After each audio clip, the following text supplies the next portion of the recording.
Jake Morrison had been flying cargo ships across the galaxy for 6 years. He thought he had seen everything the universe could show him. Good things, bad things, and some things that made him want to forget they existed. But nothing prepared him for what he found on station. Kepler-7. The station floated in dead space between human territory and alien worlds. It was old and rusty, the kind of place where people asked no questions and money talked louder than laws. Jake only stopped there because he needed cheap fuel and no paperwork. He had no plans to get involved in anything shady. His ship, the Wandering Star, docked smoothly. Jake walked through the station's market area, passing the usual shops. Weapon dealers shouted about their products. Food stalls sold things that might have been food once. Data brokers whispered about secrets for sale. Just another day in the outer edges of space. Then Jake saw something that made his stomach turn. A storefront with a sign that read, "Companion Rentals" in 6 different languages. Through the dirty window, he could see rows of small clear boxes. Inside each box was a tiny person, no bigger than his hand. Jake had heard stories about this in bars where spacers gathered and talked. Traders captured a species called the Stellari from somewhere far away. The Stellari were only about a foot tall, with delicate features and skin that glowed and changed colors. Some people in the galaxy thought they were exotic pets or toys. It made Jake sick to think about. He should have walked away. He should have minded his own business like he always did. But something pulled him toward that door. His feet moved before his brain could stop them. Inside the shop, the owner was a Vulcane, a creature that looked like a giant slug with too many eyes. Its voice sounded like rocks grinding together. "Welcome, human. You want companionship? We have many types. The Stellari are very popular. Only 5 credits per night." Jake's jaw tightened. 5 credits? For a living being? The Vulcane's eye stalks waved. They are well cared for, fed, given shelter. They do their job and return to their boxes.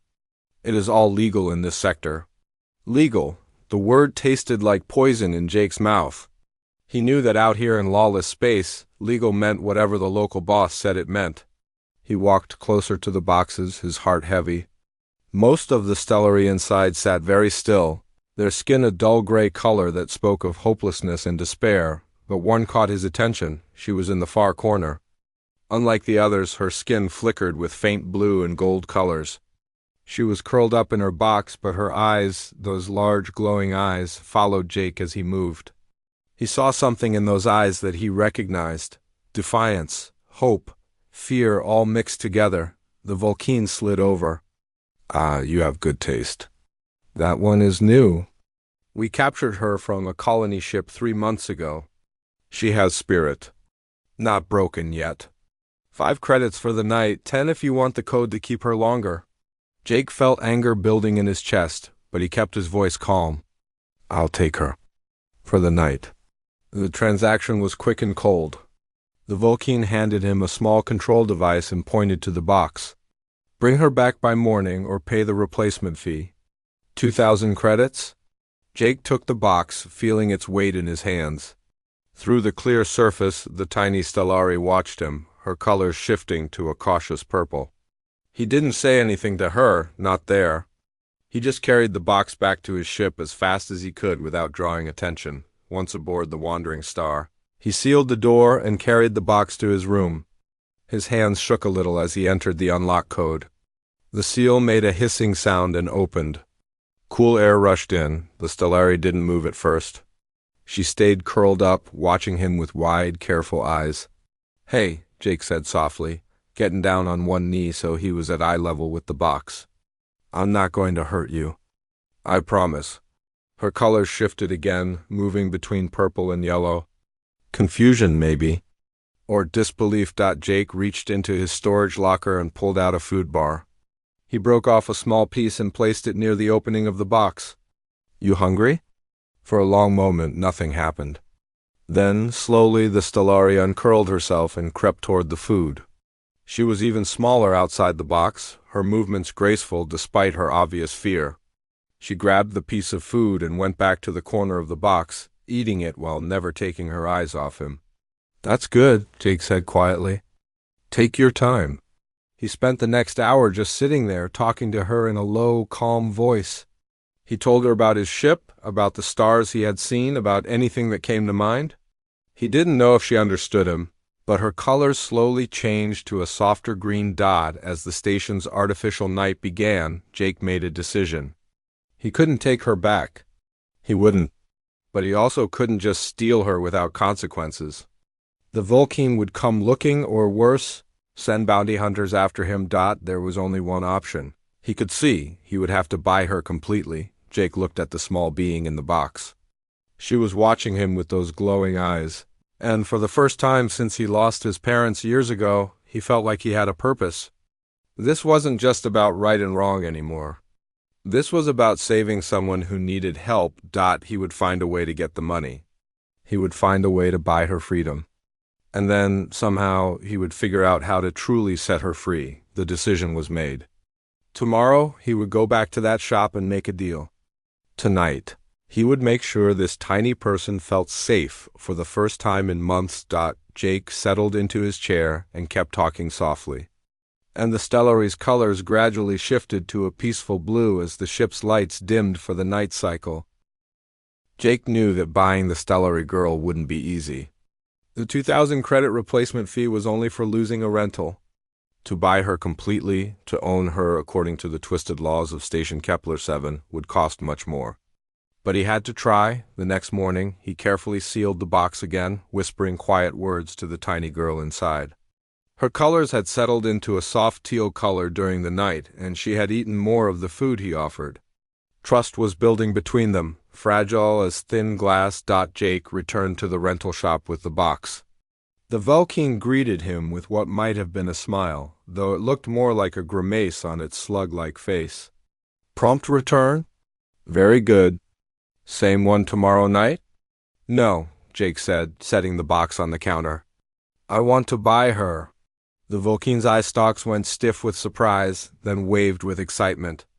Buy? Permanent purchase? Oh, this is rare. Very rare. Let me check her classification. The creature moved to a computer terminal and tapped at it with a slimy finger. Numbers and alien writing scrolled across the screen. Ah, yes. This unit, female, about 20 years old in Stellari age. Healthy, undamaged. For full ownership transfer, the price is 15,000 credits. Jake's heart sank. He had maybe 8,000 credits in his account, and that was his emergency fund, his fuel money, his food budget for the next 3 months. But he thought of those eyes, that flicker of hope in her colors. I have 8,000 now, Jake said. I can get the rest. Give me a week. The Vulcan's eyes narrowed. No credit. Full payment or no sale, however? The creature paused, thinking. You are a freighter captain, yes? I have cargo that needs transport. Quiet transport. Deliver it to Reach Station in the Zera system, and I will reduce the price to 10,000 credits. Every feeling Jake had screamed that this was a bad idea. Cargo that needed quiet transport was always trouble. Weapons, drugs, stolen goods, maybe worse. But he looked at the box, at the small figure inside, and nodded. Deal, but I take her now. I'll deliver your cargo and bring you the credits. The Vulcan thought about this, eye stalks waving as it decided. Very well. But know this, human. If you fail to deliver or pay, I have connections. Bounty hunters who will find you anywhere in space. You will regret crossing me. I won't cross you, Jake said coldly. I keep my promises. The transaction was recorded, and Jake was given a datapad with the temporary ownership transfer. He would have 1 month to complete the payment or the contract would end and bounty hunters would come after him. The Vulcan also gave him coordinates for a warehouse where Jake could pick up the cargo. Jake carried the box back to his ship, but this time he opened it as soon as he was aboard. The Stellari girl climbed out slowly, standing on his workbench. In the ship's lighting, her skin looked like moonlight on water. Okay, Jake said, pulling up a chair. We need to talk. Oh, well, I need to talk and hope you understand some of this. She tilted her head, watching him closely. My name is Jake. I just made a deal to buy you from that creature. I don't believe in owning people, but it's the only way to get you out of there legally. Once I pay off the debt, you're free. You can go wherever you want. But first, I have to make a delivery, and it might be dangerous." The girl's colors shifted to orange and yellow. Worry and uncertainty. Jake let out a long breath. "I know, I don't like it either. But I promise you, I will keep you safe. You're not cargo to me. You're a person? Do you understand?" She studied him for a long moment, then slowly nodded. The movement was so human, so universal, that Jake felt a lump form in his throat. "Do you have a name?" he asked. "Can you tell me?" She opened her mouth and a sound came out, musical and complex, nothing human vocal cords could make. Jake winced. "Okay, I can't say that. Can I call you something? Just temporary until we figure out communication better?" She tilted her head again, thinking.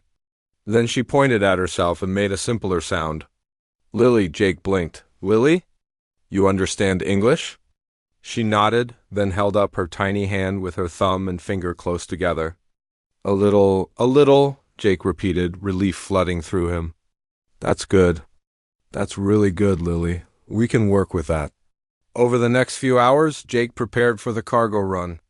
He showed Lily around the ship, giving her a tour of the small vessel that would be their home for the next few weeks. She was curious about everything, touching control panels gently. Looking out the window at the stars, Jake made a small living space for her in an empty storage box, lining it with soft cloth and giving her access to food and water sized for her. He made sure she knew she could come and go freely, that nothing was locked. When it was time to pick up the cargo, Jake stopped. "I need to go to the warehouse. You can stay here where it's safe or come with me. Your choice." Lily looked at the box, still sitting on the workbench, then at Jake. She walked over to his hand and climbed onto his palm. Her meaning was clear. "Okay," Jake said softly. "Together then?" He placed her on his shoulder, where she held onto the collar of his jacket. Her weight was barely noticeable, but her presence was comforting. The warehouse was in the worst part of the station. Down hallways that smelled of rust and desperation, Jake kept one hand near his weapon and moved quickly. The cargo turned out to be a dozen sealed boxes, each about a meter square. They were heavy and had no markings. Jake didn't open them. He didn't want to know. He just loaded them onto a floating cart and pulled them back to his ship, storing them in the cargo bay with magnetic locks. As he started up the engines and asked for permission to leave, Lily's colors flickered with pale blue, relief. "Yeah," Jake said quietly. "Me too. Let's get out of here." The wandering star pulled away from Station Kepler 7, and Jake set the navigation for the Zira system. It was a 5-day journey, plenty of time to figure out what he was going to do after this, but as the station disappeared behind them, and the stars stretched into lines of light, Jake looked at Lily sitting on the co-pilot seat.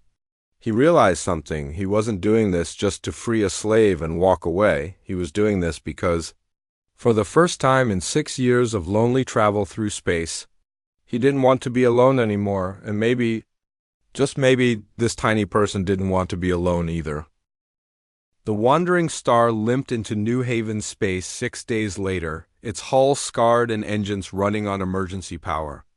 Jake had spent every waking hour keeping the ship together, rerouting systems, and making temporary repairs with whatever materials he had on board. The Stellari had helped in their own way.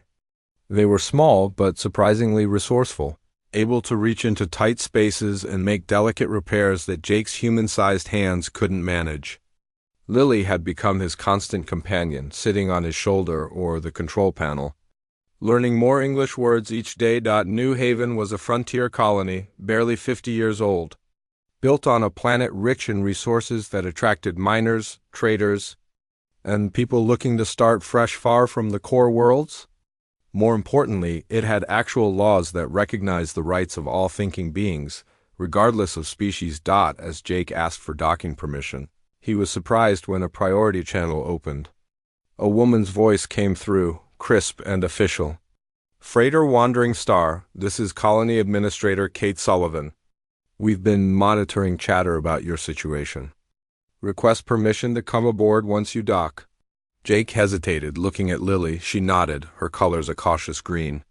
Permission granted, he said. The docking went smoothly, and within an hour, Administrator Sullivan arrived at his airlock. She was in her 40s, with gray hair and the weathered look of someone who had spent years in space. She had 2 security officers with her, but they kept their weapons put away. "Captain Morrison," Sullivan said, holding out her hand. "We need to talk about your passengers." Jake led her into the ship's common area where the Stellari had gathered. They pulled back at the sight of strangers, their colors dimming with fear. Lily stepped forward, putting herself between her people and the newcomers. Sullivan's face softened. "It's all right," she said gently. "We're here to help." She turned to Jake. "We received information about a trafficking operation running through Station Kepler 7 when we heard about a freighter captain who broke contract and ran away with stolen cargo. We figured it out. You freed them." "They're not cargo," Jake said firmly. "They're people." "I agree," Sullivan said, "which is why New Haven is offering sanctuary.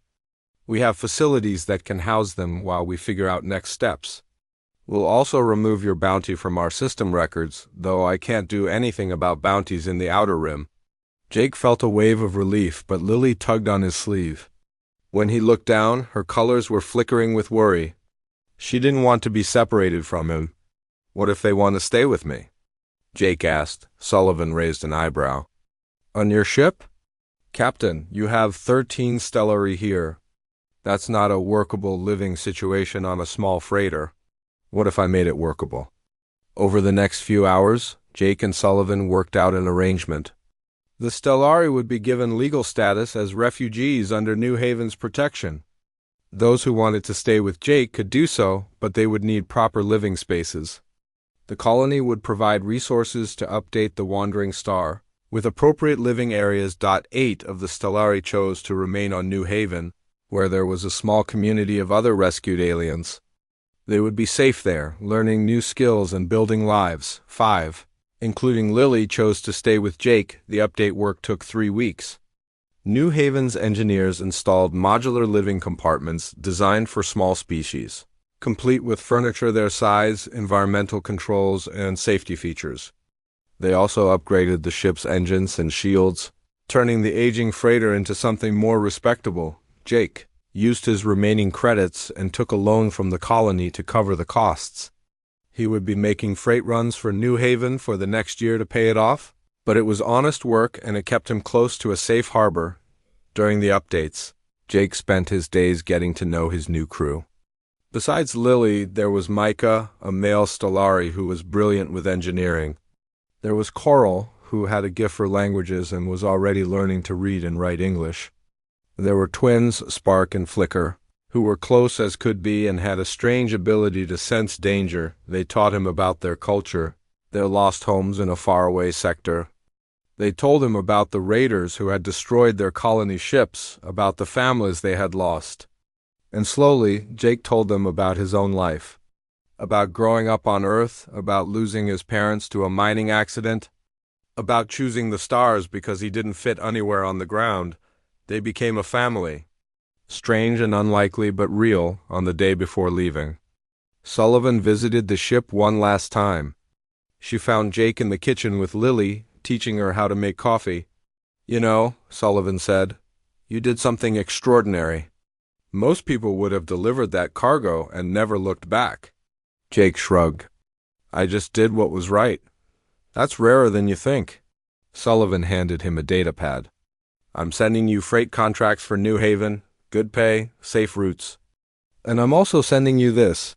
She pulled out a small card and placed it on the table. It was an official document marked with New Haven's seal. "Adoption papers," Sullivan explained, "in case you want to make it official.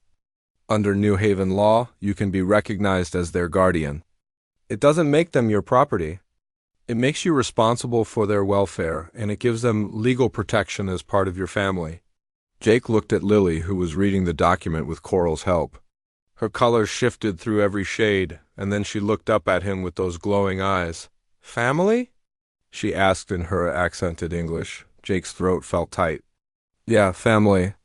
All 5 Stellari gathered around, their tiny hands touching the document. then touching Jake's much larger hand. It was a moment of understanding, of choice, of something that went beyond ownership or duty. This was about belonging. Jake signed the papers the next morning. The Wandering Star launched from New Haven with its crew of 6. Jake sat in the pilot's seat with Lily in the co-pilot's chair. The other 4 were scattered around the cockpit, exploring their new home. As the planet fell away behind them and the stars opened up ahead, Jake felt something he hadn't felt in years. Hope. Not just for himself, but for all of them. They had a ship, they had each other, and they had a future. Whatever that future held, they would face it together. As a family. The journey to the Zero system should have been simple. 5 days of quiet travel through mostly empty space, following known freight routes and avoiding trouble. Jake had made dozens of runs like this before, but the cargo in his hold made everything different. On the second day, while Lily explored the ship's small kitchen area, Jake decided he needed to know what he was carrying. The not knowing was eating at him. If it was weapons or drugs, he could live with that. But if it was something worse, something that could hurt people, he needed to make a choice. He went down to the cargo bay and stood in front of the sealed boxes. They had no markings, no sign of what was inside. Standard smuggler packaging. Jake pulled out his scanner and ran it over the nearest box. The readings made his blood run cold. Organic material. Life signs. Stasis fields. No, Jake said under his breath. No. He heard a tiny sound behind him and turned to see Lily standing at the entrance to the cargo bay. Her colors had gone dark purple, almost black. She knew. Somehow, she knew what was in those boxes. Jake's hands shook as he used his ship's codes to unlock the first box. The seal made a hissing sound and cold vapor poured out. Inside, floating in a stasis field, were 3 more Stellari. They were unconscious, their skin a deathly gray. But alive, prisoners, slaves being moved to somewhere even worse than Station Kepler 7. That lying piece of garbage, Jake said through his teeth. He didn't just trick me into hauling cargo. He made me part of the slave trade. Lily climbed down from her perch and walked slowly toward the box. She placed her tiny hand against the stasis field, and her colors rippled with grief and anger. She turned to look at Jake, and in her eyes was a question. What are you going to do? Jake had 2 choices. Deliver the cargo, get his payment, and pretend he never knew what he was carrying. Save 1 Stellari while letting a dozen others be sold into slavery. Or break the contract, free the prisoners, and become a wanted man with a price on his head and no way to pay off Lily's purchase. It wasn't really a choice at all. We're freeing them, Jake said. All of them. He spent the next hour carefully turning off the stasis fields and opening every box.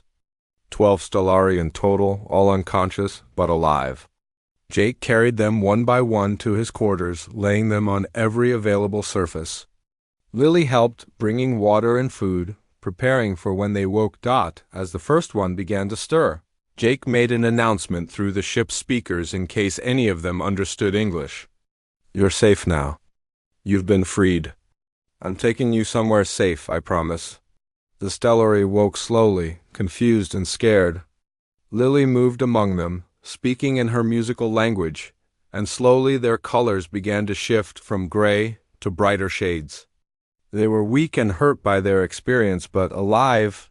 Jake changed course, abandoning the delivery to Xeris. Instead, he headed for the nearest human colony with a proper government, a place called New Haven in the frontier territories. It would take 8 days to get there, and every moment of that journey would be with a target on his back. The Vulcan would know soon that the cargo wasn't delivered. The bounty would be issued. Jake was now a wanted man, but as he watched Lily caring for her people, seeing the gratitude and hope returning to their colors, he knew he had made the right choice. On the 4th day, the ship's alarm screamed. Jake ran to the cockpit to see 3 vessels closing in on his position. They weren't official law enforcement. These were bounty hunters, and they were fast. Lily, Jake called, get everyone into the emergency shelter, now. The emergency shelter was a reinforced room designed to protect against hull damage. It would keep the Stellari safe if the ship took hits. Lily organized them quickly, her natural leadership showing through. Jake pushed the engines to maximum, but the Wandering Star was a cargo ship, not a fighter. The pursuing ships were gaining. His communication system crackled with an incoming message. Freighter Wandering Star, this is the bounty ship Razor's Edge. You are in violation of contract and carrying stolen property. Cut your engines and prepare to be boarded. Jake ignored the message and dove toward a nearby asteroid field. If he could lose them in the rocks, he might have a chance. Weapon fire streaked past his ship, bright beams of energy that missed by meters. Jake twisted and turned, his hands flying over the controls. A huge asteroid appeared ahead, and he flew close over it, using its size as a shield. The bounty hunters followed, but they were less skilled at flying through debris fields.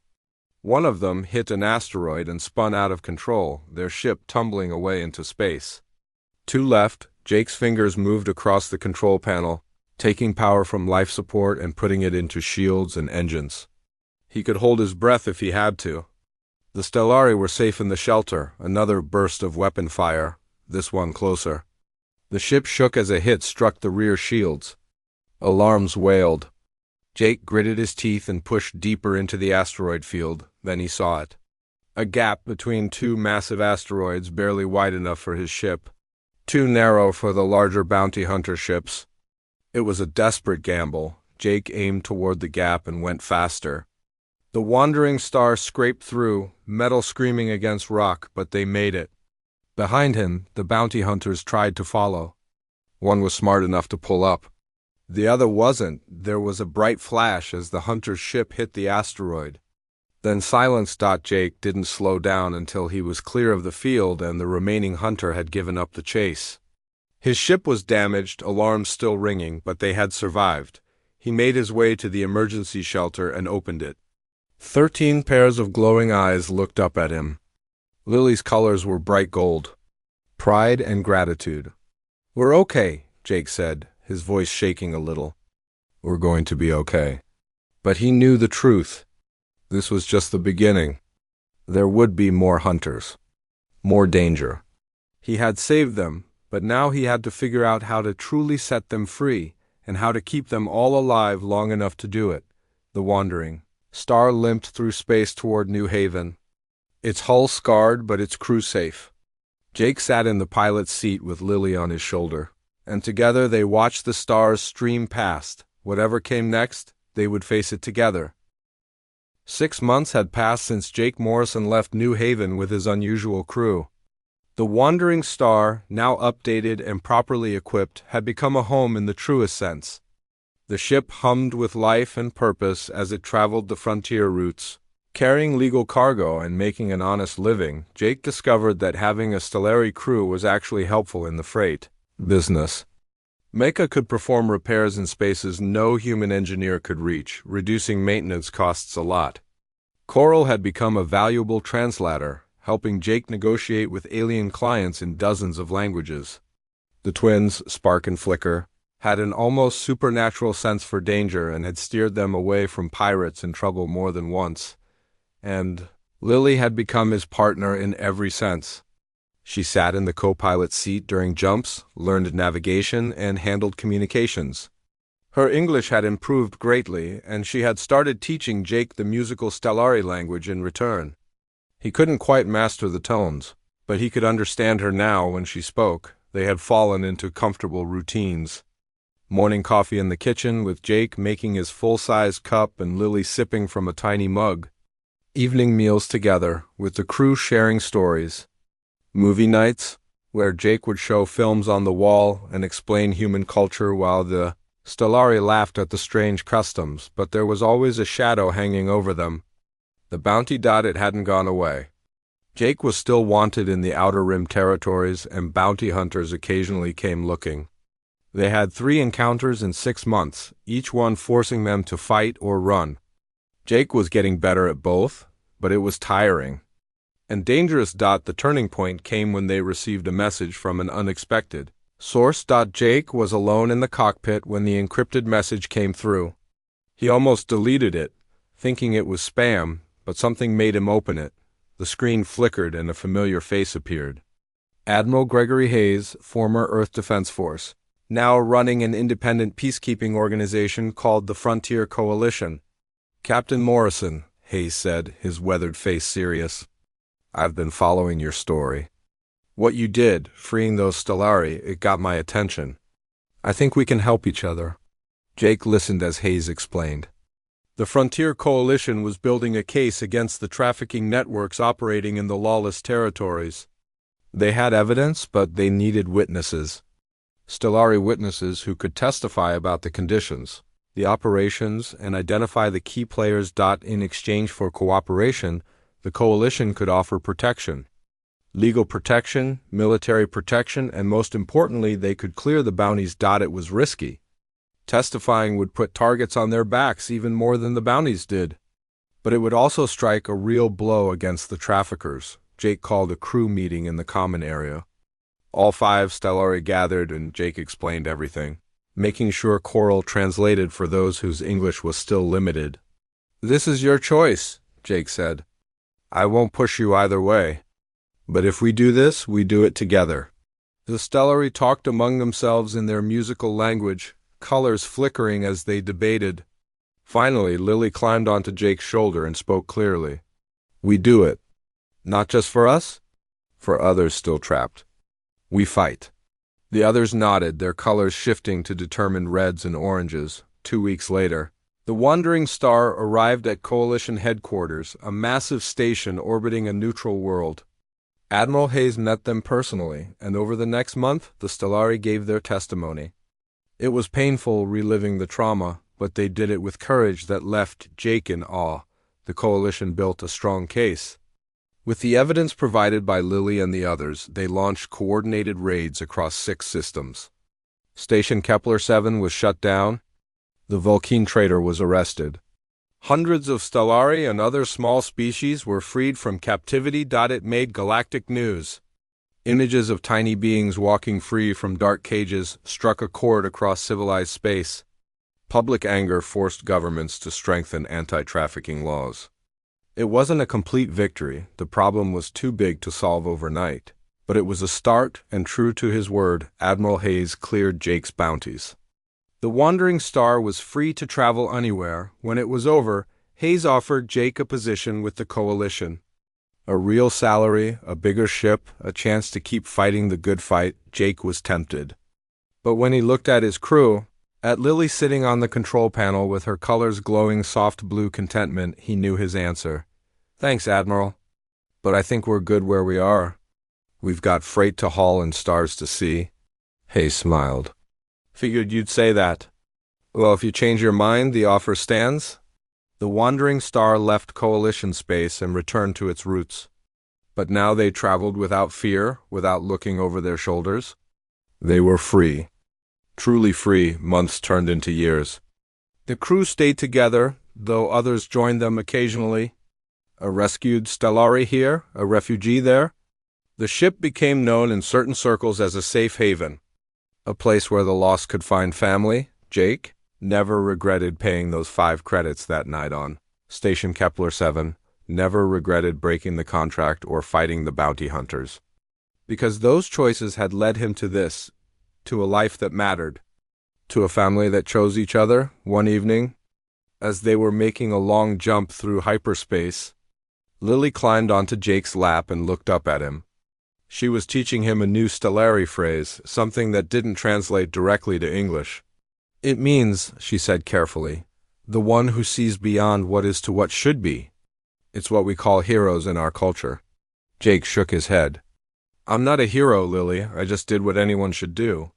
Her colors rippled with amusement. That's exactly what a hero would say. She nestled against his chest, her tiny form warm and trusting. Outside the window, stars streamed past in rivers of light. Somewhere ahead was the next delivery, the next adventure, the next chance to do good, but for now, in this moment, Jake Morrison was exactly where he belonged. With his family in the infinite dark of space, the Wandering Star sailed on, carrying its precious cargo of hope, freedom, and love toward whatever came next. And that, Jake thought, was the best kind of journey there was. The universe was vast and full of darkness, but it was also full of light. And sometimes that light came from the smallest, most unexpected places, like a tiny Stellari girl who had been worth 5 credits a night, but who had turned out to be priceless. Jake smiled and adjusted the ship's course, Lily warm and safe on his shoulder, and together they flew toward the stars.